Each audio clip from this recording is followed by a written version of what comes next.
All right, who are you? What'd you play today, and how'd you do? What's up, guys? This is Zach Cox, aka Big Daddy Cox, coming at you with my Orcust deck profile. So this is what I played for the regional flights. I already had my invite, so I wanted to be a dick. So played 40 card Orcust. It was full of goo, man. I'm telling you. So for the monsters, I divided them up by engines. So 3 harp, 1 symbol, 2 nightmare, 1 wand. You don't want to cut this card. This is perfect, right here. You'll play 1 babble, 1 crescendo. That's all the Orcust cards that are essential. I've seen people play orchestrated return. That's okay. It's not a great card. It has its moments where if it comes up, it's good. If it's not, you don't really need it. It's a win more card. Next, this variant, I changed it from the 200, or not the 200, the main event. Connector and Dolphin and Rhoda. I did not play that in the main event. It was something I was siding more, or I was playing more of the Trickstar engine. What made you want to make that change? I was like, you know what? Let's go back to the Bomber Dragon or Gumblar Dragon Goki format where you just rip 4 cards out of your hand, because this does that. What up? Because I got some goo that will do it. All right.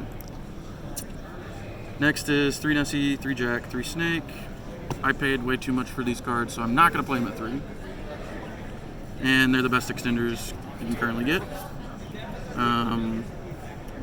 Then we got some just like spells. Foolish, 3 called by. This won me a game.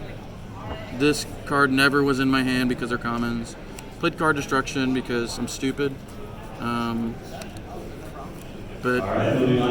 card destruction is pretty nice at times. It has its moments.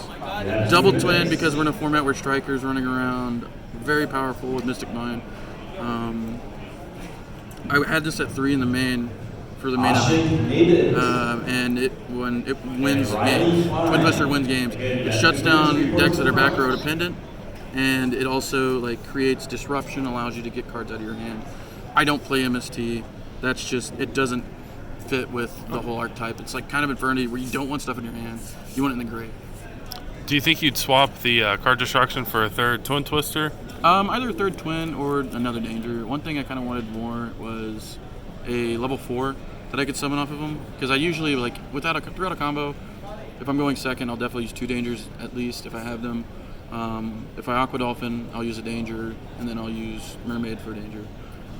Typically we'll go Nessie, and then Jackalope, or Nessie, then Tsuchinoko, depending on the game state. Okay. But no, card destruction was like, don't want to look for my Chupacabras. They didn't bring everything with me, so it was just kind of a meme.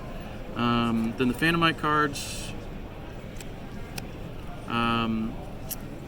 This is the standard as well. I don't think you should play anything else.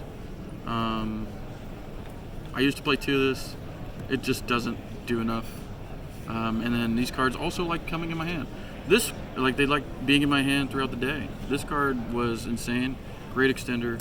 Makes Redoer, and Redoer just says no. And then the final goo, these are the last 5 cards, and won me this regional flight. Levianeer, Diabolos, and 2 Melody. It's definitely some spicy tech. Do you want to explain why you played those? So, like I said, we're returning to a format where Striker's dominant. People are playing more called by. I don't want them to interrupt my play or my board. So the theory behind it is you're typically going to have 4 interruptions minimum with Orcust. So you'll have the pop send. So you have a pop, you'll be able to send. You'll have a double fog blade. So that's just 4 cards. That takes care of it. Your opponent can still have 2 cards, and a lot of times they can fight through that. So with Connector, it'll most likely take 1, so their hand size will decrease to 4 during your turn. If you are able to get out 2, that's great. That's just like the nuts, if you can get 2 out. Now what these guys do, this one shuffles 1 back, random, and then this one puts them on the top of the bottom. So what that'll do is it means that when they're starting their turn, say if I take out an Ash from Connector, then I'm able to take out a total of 3 cards in their starting return with 3 cards versus 4 of their cards being doubled. So that was the theory behind it. It gets so much advantage and people literally like they just like wow, they were shocked because I had top deck Melody one game, pitched a Danger, and then added Diabolos in this guy and won the game because he has a busted effect because you can either pop 2 cards that don't target, you can shuffle one with his all darks, and then you can attribute Beat Cop to summon him. Beat Cop's a very important card for me because since back row hate's heavy, you want to keep the field spell alive. And the way you do that is you put the patrol counter on it. So it's a 40 card main. Optimal ratios here. I should have done something like this for the main event because I'm stupid. Did you ever have a trouble running, like not having enough lights to do the pop? Or? At that point, it didn't matter. Like I was just like, if I didn't have a light engrave, it's still an extra body, it's still an extra stender. I don't have to commit anything else to it.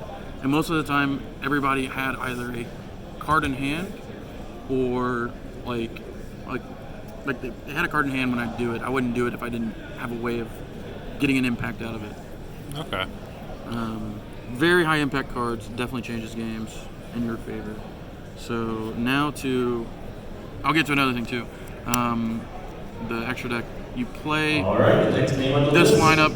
Any Orcust deck that doesn't play this lineup, they're killing themselves. You don't need more than 2. You don't need more than 1, but this guy comes up. And 3 of these is the go. You can run 2 if you are tight on extra deck space, but you have to be really smart about recycling. Another thing too with Levianeer, you can recycle these through their own effects, and you can banish them through Levianeer. So what I would typically do is I would banish the 1 Galatea and a Danger and then another Dark to summon Levianeer. And this puts it banished, so that means you can summon it with Wand, which can come up, or you can shuffle it back in with either of these effects, or attach it as material. But it's like a very higher order of thinking of trying to make sure all your cards synergize. And a lot of the Orcust decks that I've seen and that I played, they just didn't really synergize and they didn't really do what you wanted it to do and be able to grind. And this deck grinds so good. Nightmare. These 4. These are the best. I always use this one first. This one got no material and I cried. Do you ever thought about playing a second Mermaid? No. Too much space is committed. Because with the Orcust cards, you have to dedicate 6 plus 1 Bardici, and then I play Redoer because that card is way more impactful than I can't get to another Mermaid. Because you run a high Orcust count, this needs to do it once, and that's it. Okay. If you open a Harpcore in your hand, you don't need to summon a Mermaid. It's just kind of like it does its job, it gets you there. And then the goo of the deck. Well, Boral Sword, best card. Never made it, didn't need to. Made it like once. Bardici, this card is going to get banned. Rest in peace, the boy. He's super good. Like, I love it. Alright, let's talk about Beat Cop. She's my new favorite card. And the reason why is I can use her effect to tribute any monster that I control, like any dark monster, and I can put a patrol counter on anything that I control. So I can put it on the field spell, I can put it on Galatea, I can put it on Bardici, and it triggers Diabolos. And it also gets another dark engrave. And so there's times I was under There Can Be Only One, and I made this because it's a fiend, and so I was able to tribute stuff and just start going about breaking boards with the Orcust cards. It's very generic, very good. This card disrupts strikers so much to the point that Widowmaker becomes invalid because you're able to just tag him out or chain the effect to the activation. He's also super duper underrated in this format because guaranteeing that you're going to pop a card on that's face up is powerful. Your opponent neg ones as soon as they play a card. He needs a higher rarity. I wish he had one. And then finally, the last bit of goo. I made him once. This could be anything else. But Zombie Sign would be Levianeer and Diabolos. And that's it for the extra deck. Side deck, pretty standard. Tokens because I don't use them. One extra twin. My favorite cards of this weekend were Eradicator. This came up when I needed it, but Eradicator was so fun to use. Every time I had this card and I resolved it, I eradicated people for at least 4 cards. 3 or 4. I played Strikers a bunch, eradicated their whole hand, they couldn't do anything. I played against 2 Pendulums, eradicated their hand. They just had 2 Scales. And then all their spells were engraved. This is great. This is great. And it triggers D-Bolas. Great.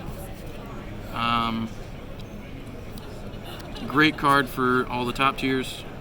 Never got to play it, unfortunately. Deck Devi. Another card that's similar to Eradicator. It does a bunch. It's a I win the game card. Kind of like whenever if you hate being Lanciad, just try to make yourself get to either Unicorn or Bardici. And Deck Devi, salad. You win. They can't summon anything over it. I love the virus cards. Triple Pink, and then triple Lanciad. Meta standard. And that's it. All right, Yu-Gi-Oh players. All right, thank you. Matchups were 7 Striker. 7. I was 4, 2, and 1. Played a bunch of Draco too. Shout out to the boy Jesse for not playing Orcust.